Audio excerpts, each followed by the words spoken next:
Going out by request to Bruce, the Beatles with Savoy Truffle from the White Album, 1968. The author of that song, George Harrison, along with the other Beatles, is the focus of a book called My Kid Brothers Band, a.k.a. The Beatles, by Louise Harrison.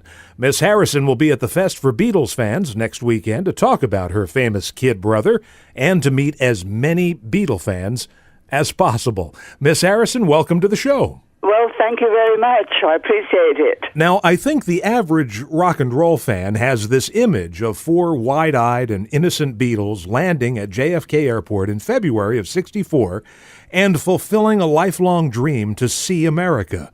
But hardcore fans know that one of the Beatles, George, had already visited the States the previous year, 1963, and his connection to America was you. That was me.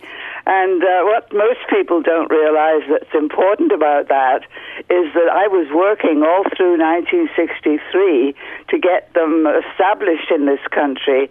I was going around all of the radio stations in my area and taking the early Beatle recordings to them, trying to get them to be played on the air in this country, and then going and doing research, buying the Cashbox and Billboard magazines in order to find out how the music business worked in this country, and then writing to Brian Epstein, Dick James, and George Martin almost every week, trying to give them information so that they would help to understand, how it worked in this country. Because just walking into a radio station with a record didn't help at all. Back in those days, there was a lot of payola going on. And I told Brian that unless he moved to a record company that had a lot more clout than just VJ, that they wouldn't get anywhere. And he did. I have letters from him where he did switch to Swan of Philadelphia. Right. I guess he thought that was a bit more important, but it wasn't. And then when I found out that Capitol Records was also a subsidiary of EMI, which they were with in Britain, and then I told him to try and get with Capitol, and he did try, and a couple of times he was turned down, but then finally at the end of the year, Capitol took him on. So I went through all of those struggles with them during that first year of 1963 before they actually established themselves in this country. We're talking with Louise Harrison today. She'll be appearing at the Fest for Beatles fans next weekend, Friday, March 3rd, Saturday, March 4th, and Sunday, March 5th at the Hyatt Regency, Jersey City on the Hudson. And if you want more information, the website is thefest.com, one word, thefest.com, and the phone number is 1-866-THE-FEST. Miss Harrison, I have to ask, we were talking about 1963 and a big year for the Beatles in Britain. I know George came over in 1963 on his own. What year did you arrive in this country? In 63. I moved in here, March the 7th of 63. Previously, I had lived in Canada and in South America. My husband at that time was a very, very brilliant mechanical mining engineer. So how did you become aware of, or at least keep up with, the phenomenon that the Beatles had become in 1963 in Britain? I mean, you wouldn't have heard anything about them in the States, so was it through phone calls and letters? Oh, yes. In fact, I now have a CD that I'm putting out that has some of my mother's letters that she was writing to me at that time. In fact, she got kind of annoyed in one of her letters that I was Brian Epstein was also sending me some of his other acts, Jerry and the Pacemakers, sure, and some of the others, to try to promote them as well. And my mum said, why is he asking you to promote all his other acts? You're only interested in the Beatles. Right. And George comes over to visit you in 1963, and that was in Illinois, right? In Benton, Illinois, yes. Isn't that something? He comes for a family visit in 1963, and by 1964, he's one of the most famous people on Earth. In the world, yeah. Yes. Now, you actually came to New York City in February of '64 to greet all of the Beatles when they first arrived at So JFK. by that time, I was fairly well known by all the people at Capitol Records, because they were writing to me or phoning me, to give me information all the time. In fact, on this, about the 10th of January that year, 64, a guy by the name of Vito Samella called me to let me know that they had sold over 1 million records in just 9 days. Wow. So, Capitol Records were quite well, familiar with me, and they actually sent me a whole itinerary of what was going to be going on. And George happened to be sick when he came over. Yes, he had a strep throat, and his temperature was 104. So he was, in pretty bad shape. And you suddenly became drafted as Florence Nightingale. Yes, exactly. You had to make sure he could make that Ed Sullivan appearance. That's true.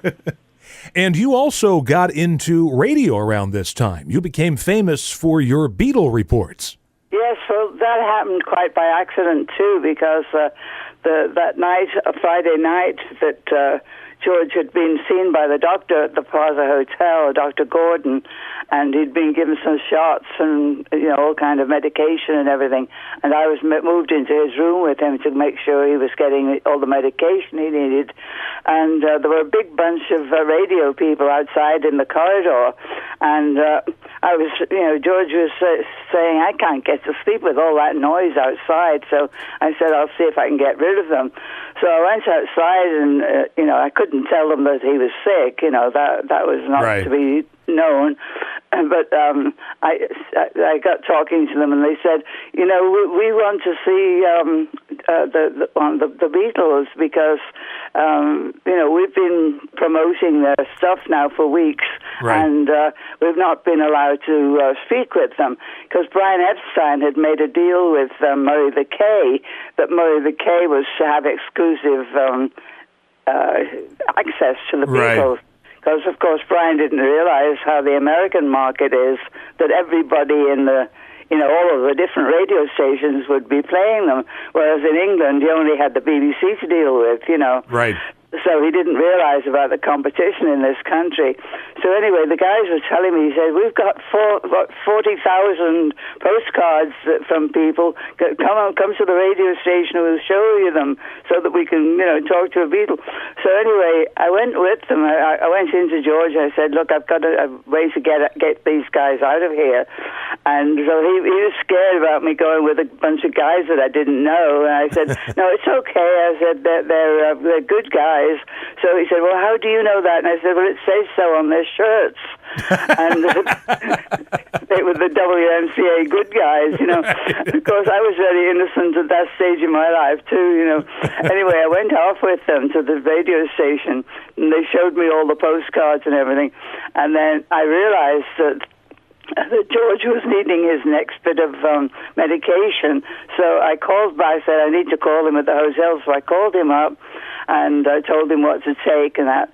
And so when they realized I had him on the phone, they said, oh, can we speak to him? Of course, he couldn't speak very, very well because he was so sore, But anyway, he spoke to them, and he'd just received a Rickenbacker guitar from the Hall family. They had just presented him with a 12-string Rickenbacker. Right. And so he was really tickled about that, And so they said they were talking to him, and he was telling them about the guitar, and he played a couple of notes for them. Anyway, unbeknownst to me, they recorded the little conversation that they had with him, and they played it every hour on the half hour all through the weekend. And then Brian got really mad at me because I'd messed up his deal that he had with Murray the K. But I was kind of glad that I had anyway because the other radio stations had been playing this stuff all along, Right. Murray the K wasn't the only one who was playing it. He was just the best one about promoting himself. Well, but anyway, so, we sort of socked it to him by letting other people talk to the Beatles. Hello, this is Louise Harrison Caldwell, reporting exclusively for WTIX. I expect many of you heard about the Beatles fans in San Francisco.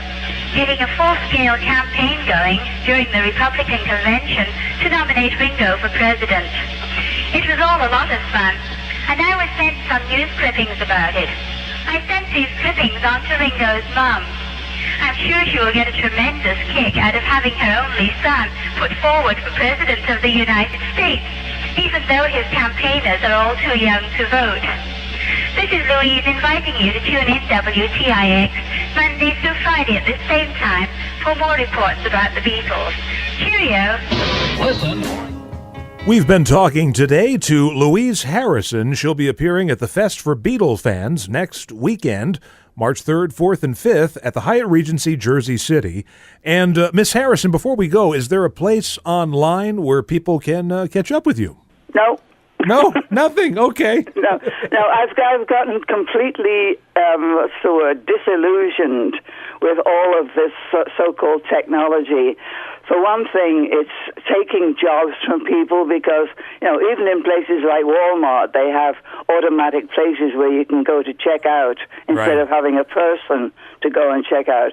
So everywhere technology is taking away jobs from people, and I just don't believe in that. I would rather see a person at the airport taking my ticket and giving me my ticket than going to some machine and doing it. I'm just totally disillusioned with the onset of all this technology, because we still have about 7 billion people in the world, and it would be nice if some of them had jobs. Yeah. So, I'm very much against that. I don't have email or Facebook or any of that stuff. Well, you're probably... Incidentally, I'm going to be bringing my grandson with me again.